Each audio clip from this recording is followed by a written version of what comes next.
Welcome to Bible Talk Insight. I'm your host, and today we're diving into one of the most truly iconic moments in the Bible, the unconsumed call, God meets Moses. We're going right to that incredible scene in Exodus chapter 3, the burning bush. Our goal here is to unpack this amazing encounter, God's initiative, Moses' very human reaction, and, the power of God's reassurance. It really speaks to our own faith journeys, too.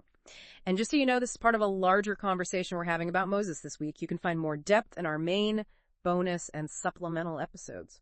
Yeah, it's such a pivotal story. And what really strikes you, something Bible scholars often point out, is how completely unexpected this whole thing is. I mean, think about it. Moses is in Midian. He's been there for ages, just looking after sheep. Seems like he's completely off the map.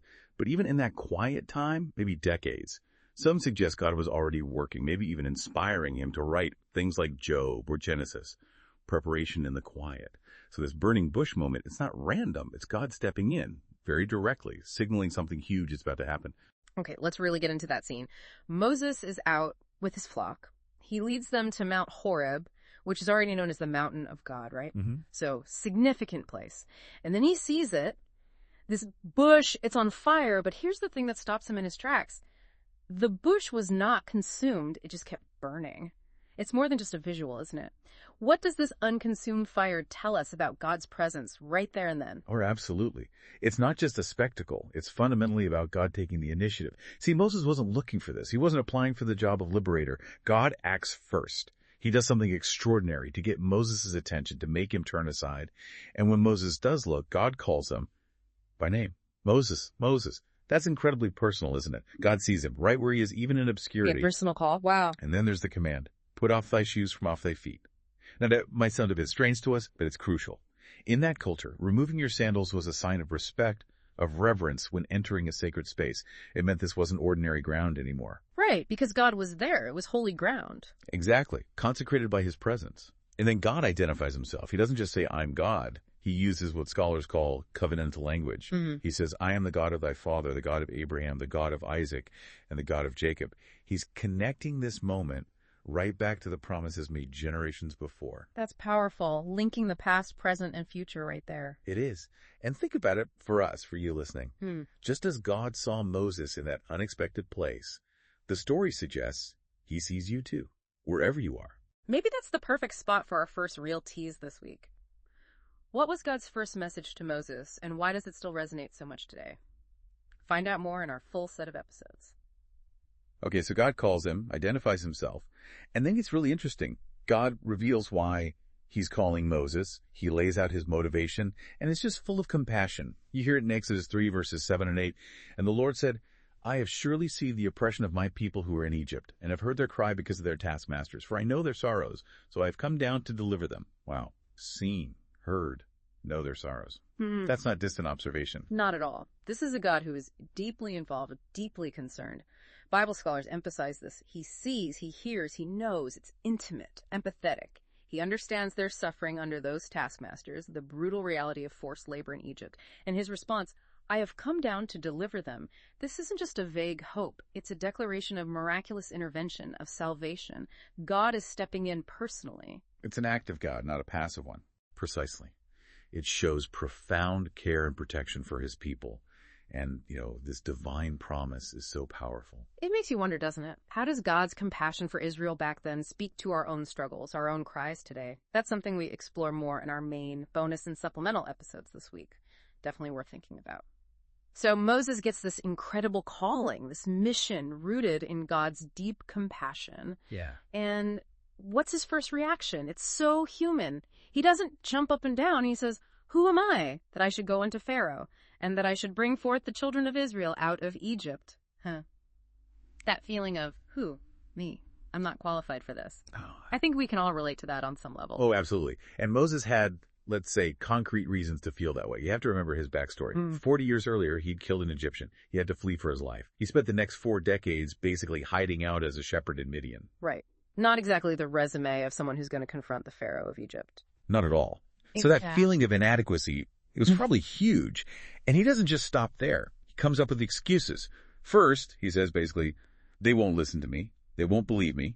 He doubts his credibility with his own people. Then he points to himself, I am not eloquent. I am slow of speech and of a slow tongue. Maybe a stutter, maybe just insecurity about public speaking. We don't know for sure, but he felt he couldn't communicate effectively. Still trying to get out of it. Definitely. Yeah. And it builds up until he essentially just refuses. He says, "Oh, Lord, please send by the hand of whomever else you may send." Basically, send anyone but me. It shows that real humans struggle with fear, with self-doubt, with the sheer weight of what God was asking. It's incredibly relatable. Have you ever felt unqualified for something God might be asking you to do? Moses certainly did. Yeah. I talk about how God responds to that in our full episodes this week. It's really encouraging. So despite all these objections, all this reluctance, God doesn't just say, okay, fine. How does he respond? Well, this is where you see God's patience, but also his power. He doesn't dismiss Moses' feelings, but he doesn't let them be the final word either. He reassures and equips. Right, like the incredible statement, I am WHO, I am. What does that really mean in this context? It's profound. Scholars have unpacked this for centuries. It's about God's eternal nature, his self-existence, his absolute reliability. It's God saying, I am the constant. I am the one you can depend on always. It's the ultimate reassurance of his presence. I am the ultimate reality. Exactly. And he doesn't just offer words. He gives Moses concrete signs, proof of divine power. Remember the rod turning into a serpent? Yeah, and his hand becoming leprous and then instantly healed. Right. These weren't just, party tricks. They were signs meant to convince Pharaoh, yes, but also the Israelites and maybe Moses himself, that God was truly present and powerful. Evidence. So God is providing the resources, the backup. He is. Even when Moses digs his heels in with that final refusal, send someone else. The text says God's anger burned, his patience was tested. But even then, he provides Aaron, Moses' brother, to be his spokesman. So he still provides a way. He still provides. Think about this team. An 80-year-old shepherd with self-doubt and his 82-year-old brother. Doesn't exactly sound like world beaters, does it? Not on paper, no. But with God's authority and his promise, that underlying all-encompassing promise, I will be with you, that changes everything. It takes Moses from, who am I, to realizing that the real answer is, I am is with you. That's the core transformation right there. God's presence and power are the true source of strength. That shift is incredible, and you can explore it more in our episodes this week, from doubt to divine partnership. So Moses, despite all his hesitation, he eventually does obey. He starts the journey back to Egypt. But the story isn't quite that simple, is it? There's a really startling moment on the way. Yes, there is. It's recorded in Exodus 4 where it says, God met Moses and sought to kill him. Whoa, wait, after everything. Why? It's because Moses had neglected a core part of the covenant God had established, the circumcision of his son. His wife Zipporah actually performs the rite right then and there, saving his life. That seems intense. What's the deeper lesson there? It's a stark reminder, Bible scholars suggest, that leadership in God's plan requires faithfulness, complete faithfulness. Moses, the one chosen to lead Israel out under God's covenant, had to embody that covenant himself, in his own family, his own life. So it wasn't just about the big public acts, but personal obedience too. Exactly. It underscores that deliverance, freedom, it comes through faithfulness to God, not just through power or position. And ultimately, Moses' greatness wasn't in being perfect from the start. It was in his eventual humility and the trust he placed in God. He learned to trust, even through struggles. He did. His journey shows how we can overcome our own, obstinance, our own resistance through relying on God. There's this idea that by studying, by contemplating God's ways, we are transformed. Moses certainly was. He ended up accomplishing far more than he ever thought possible, not by his own strength, but by the power and light God provided. From reluctant shepherd to, the leader who faced down Egypt. It's an incredible transformation, and he finished well. Think about it. His name appears over 70 times in the New Testament. He stands as this huge figure, a witness to what happens when we surrender, trust, and allow God to transform us. Remember the stories of his face shining after being with God? Yes, a physical sign of that inner transformation. And it points to that interesting paradox. The closer Moses got to God's holiness, the more aware he likely became of his own imperfections. It wasn't about feeling personally great. It was about recognizing God's greatness.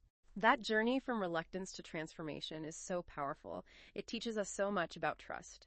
We dive into how that transformation unfolds in our full episodes. Definitely something to inspire you. What an incredible story we've walked through today. From the unconsumed bush to a transformed leader.